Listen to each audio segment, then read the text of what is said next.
Hola, sean bienvenidos al seminario del tema 2, correspondiente a los inhibidores de la coagulación, seminario dirigido por alumnos del cuarto año de la carrera de bioanálisis de la Universidad de Carabobo, grupo conformado por Joanny Quintana, Daniel Rangel, Gabriel Rangel, José Rivas y mi persona, Amanda Rivero.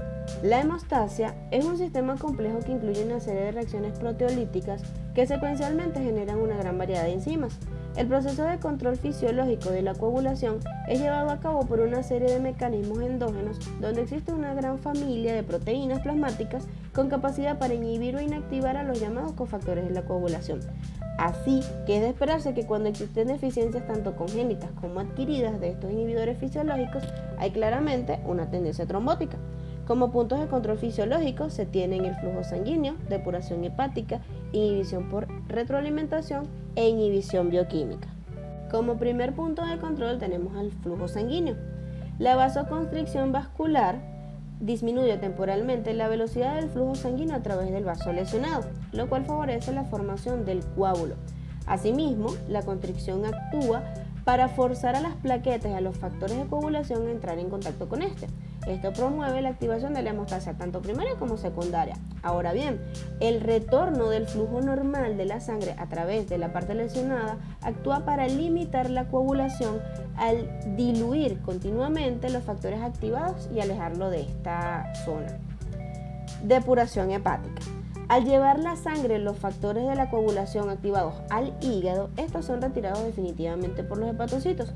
También se eliminan en el hígado la plasmina del sistema fibrinolítico y los complejos degradados de la fibrina. Cuando hablamos de la inhibición por retroalimentación, algunos de los factores activados tienen el potencial de destruir a otros factores de la cascada de la coagulación.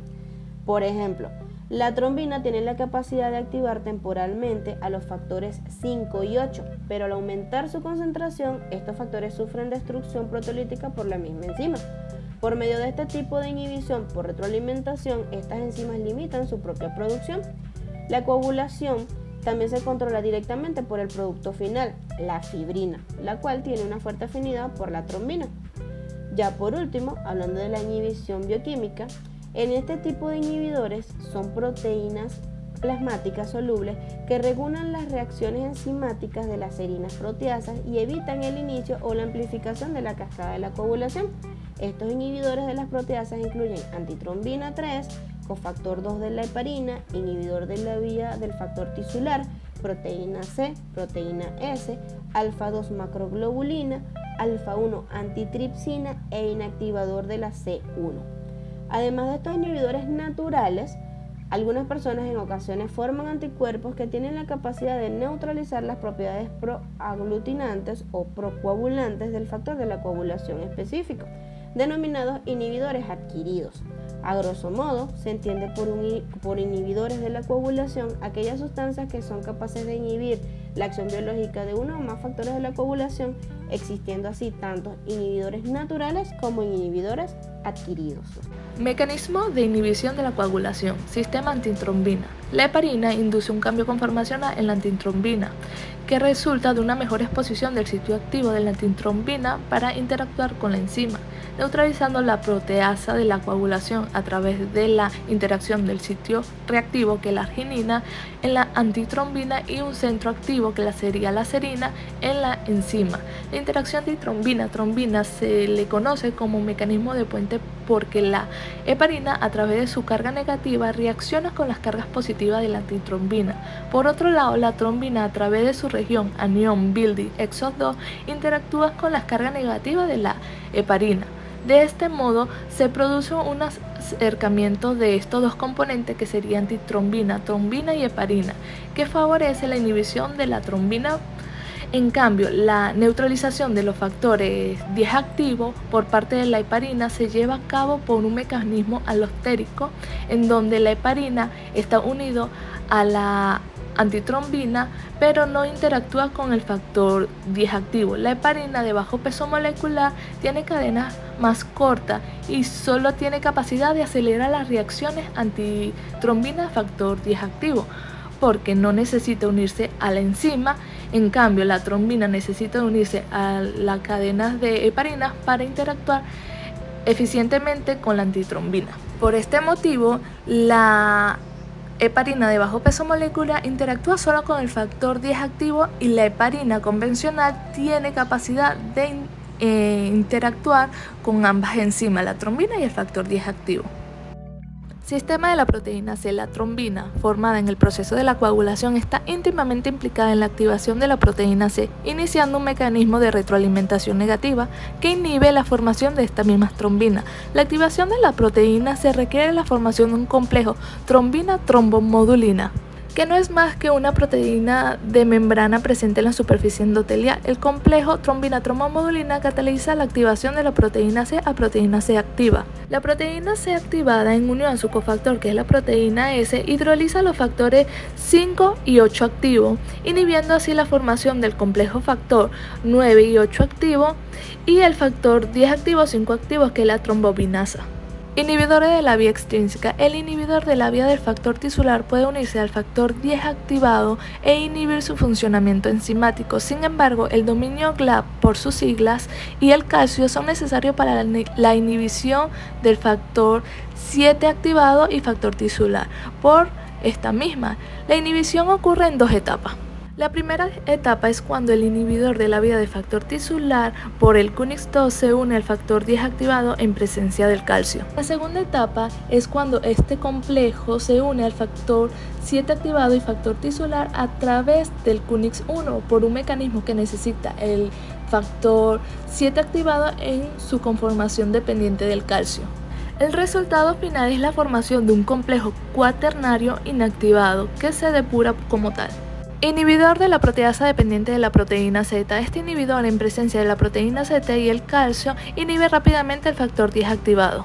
Para esto se ha descrito dos vías. Primera vía, la proteína Z y el factor 10 activado formarán un complejo de la superficie fosfolipídica que luego será reconocido por este inhibidor. La segunda vía es la unión de la proteína Z con este inhibidor y luego se unirá al factor 10 activado. El resultado final de cualquiera de estas dos vías es la formación de un complejo dependiente tanto del calcio como de la proteína Z que inhibe el factor 10 activado. Soy José Rivas y continuamos con los inhibidores adquiridos. Los inhibidores adquiridos a la coagulación son en la mayoría de los casos efectos raros e infrecuentes. Son aquellos anticuerpos o sustancias que afectan una o varias etapas de la coagulación, prolongando las pruebas correspondientes. Por ejemplo, tiempo de tromboplastina parcial activado o TTPA, tiempo de protrombina, TP, o el tiempo de trombina, TT. Pueden afectar la actividad coagulante de uno o varios factores al inhibir específicamente algún factor de la coagulación o al interferir en su reacción. Según su modo de acción, pueden ser clasificados en específicos o de interferencia. Inhibidores específicos. Son inmunoglobulinas dirigidas contra epítopes funcionales de un factor de la coagulación en particular. Se los denomina anticuerpos neutralizantes y no neutralizantes. Anticuerpos neutralizantes. Actúan de modo específico sobre la actividad coagulante de un factor a bloquear sitios funcionales del mismo y se manifiestan alterando las pruebas de coagulación correspondientes.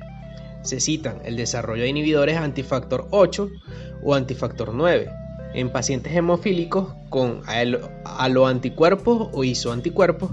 Asimismo, pueden presentarse en individuos con un mecanismo hemostático previo normal, con autoanticuerpos, asociado a enfermedades autoinmunes, neoplasias, ingesta de drogas, cirugía o posparto. Anticuerpos no neutralizantes. Reconocen específicamente epítopes no funcionales, por lo cual no inhiben la actividad del factor ni las pruebas de coagulación globales correspondientes. Su presencia puede implicar disminución de la concentración por formación de complejos antígeno-anticuerpo que pudiesen modificar la depuración del factor, disminuyendo su vida media y provocando un déficit mediado por anticuerpos. En algunos individuos no se observa alteraciones de la coagulación. En otros casos, los pacientes tienen disminución de la actividad del factor y pueden presentar manifestaciones hemorrágicas.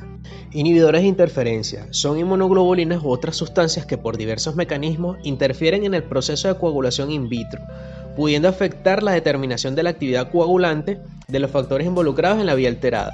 Además del inhibidor lúpico, se pueden mencionar la heparina, los heparinoides, los productos de degradación del fibrinógeno fibrina, PDF, las paraproteínas y algunas formas anómalas de fibrinógeno, etc. Laboratorio de los inhibidores adquiridos. según su mecanismo de acción, afectarán una o varias vías de la coagulación. La no corrección de la prueba alterada luego del agregado del plasma normal sugiere la presencia de efectos inhibitorios, el cual deberá ser caracterizado. Las pruebas globales de evaluación, como el TP, el TTPA, el TT, se emplean primero en los estudios de la coagulación. La prolongación de una o varias de estas pruebas, más allá de los valores de referencia, puede orientar la sospecha inicial de la alteración. Un inhibidor específico de la vía intrínseca, por ejemplo, el inhibidor antifactor 7, antifactor 9 y antifactor 11, provoca la prolongación del TTPA.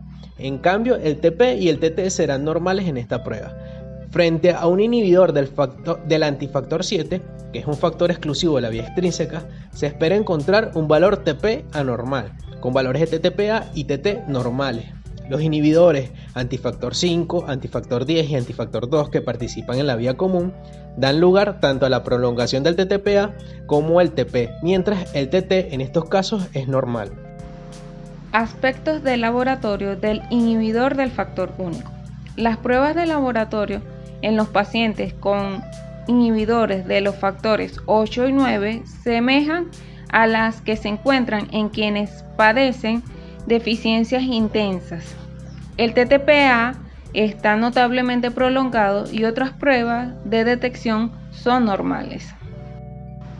Se realiza una prueba mezclando el plasma del paciente en proporción 1 en 1 con plasma control normal. El TTPA se repite en la mezcla y si el TTPA original está prolongado debido a la deficiencia del factor único, el plasma normal contendrá suficiente cantidad del factor faltante para corregir el TTPA a lo normal. Si está presente un inhibidor de la prueba de la mezcla, permanece prolongado. El inhibidor contra el factor 8 depende de la temperatura. Su acción neutralizante se realiza durante un espacio de tiempo. Se han desarrollado análisis de la potencia de los inhibidores en los cuales se incuba el plasma normal del paciente que contiene una cantidad conocida del factor 8 durante 2 horas a 37 grados centígrados. Durante este tiempo, el inhibidor, si está presente, inactiva el factor 8. Los inhibidores débiles del factor 8 se pueden detectar por medio de un procedimiento sensible que usa una mezcla de 4 en 1 del plasma del paciente con plasma normal. Esta mezcla se incuba durante 2 horas a 37 grados. Después de la incubación se practica un TTPA con una alícuota de la mezcla para detectar la pérdida de la actividad del factor 8. Se usa una modificación de los inhibidores del factor 9. La interpretación del análisis debe realizarse con preocupación debido a la naturaleza variable de los anticuerpos. Anticoagulante similar al lúmpico. Es el segundo inhibidor de mayor importancia clínica, denominado así porque fue descubierto por primera vez en pacientes con lupus eritematoso sistémico. Se le ha vinculado subsecuentemente con diversidad de otras enfermedades inmunitarias, con neoplasias, con la administración de fármacos como la clorpromazina o procainamida, así como en personas aparentes normales. El inhibidor también se vincula con infecciones virales. El anticoagulante lúpido. Los anticoagulantes lúpidos son autoanticuerpos heterogéneos de diversa especificidad. Pueden ser de clase IgG, IgM o IgA.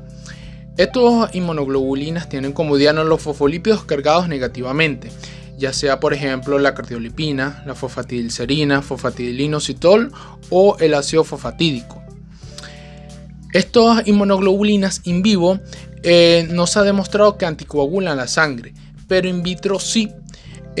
¿Cómo lo hace? Lo hace impidiendo la formación del complejo protrombinasa e inhibiendo el ensamblaje de proteínas dependientes de vitamina K. Estas inmunoglobulinas no prolongan los tiempos de coagulación de TTPA, TBBR, el tiempo de veneno de víbora de Russell inhibiendo los factores de coagulación. Esto lo hace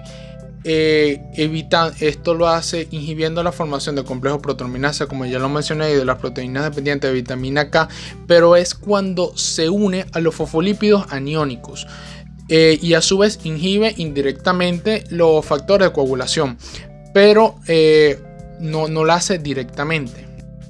Actualmente no existen criterios establecidos para el diagnóstico del anticoagulante lúpido. Sin embargo, existen sociedades y científicos que han sugerido algunos. El primero fue Triplett y Brandt, que sugirieron dos criterios. El primero fue que el paciente debe tener resultados prolongados en tiempos de TP, TTPA o TBBR. El TBBR es el tiempo de veneno de víbora de Russell. A su vez, también para su diagnóstico, estos científicos sugirieron que estos tiempos prolongados se debe detectar inhibidores dirigidos contra fosfolípidos cargados negativamente para así diagnosticar esta patología. Actualmente, la Sociedad Internacional de Trombosis Hemostasia ha sugerido 4 criterios para su diagnóstico. El primero son las pruebas de detección o pruebas de screening, en las cuales el paciente debe tener resultados prolongados, ya sea en alguna de estas dos pruebas, TTPA o TBBR. Si el paciente da resultados prolongados, se debe proceder a realizar las pruebas de mezcla, el mixing test, en el cual se mezcla plasma del paciente con plasma normal, con el fin de Con el fin de descartar que el paciente carezca de factores de coagulación. En esta prueba, para la detección de esta patología, debe tener resultados prolongados. Luego, posteriormente, se debe realizar la prueba control o prueba confirmatoria, en el cual se agrega a la muestra exceso de fosfolípidos cargados negativamente, con el fin de Con el fin de acortar o corregir los tiempos de TTPA o TBBR, en tal caso que se decida realizar esas dos pruebas. Y al final, para diagnosticar esta patología, se debe descartar que el paciente carezca de inhibidores contra factores de coagulación, por ejemplo con inhibidores dirigidos contra el factor 7 de la hemostasia secundaria.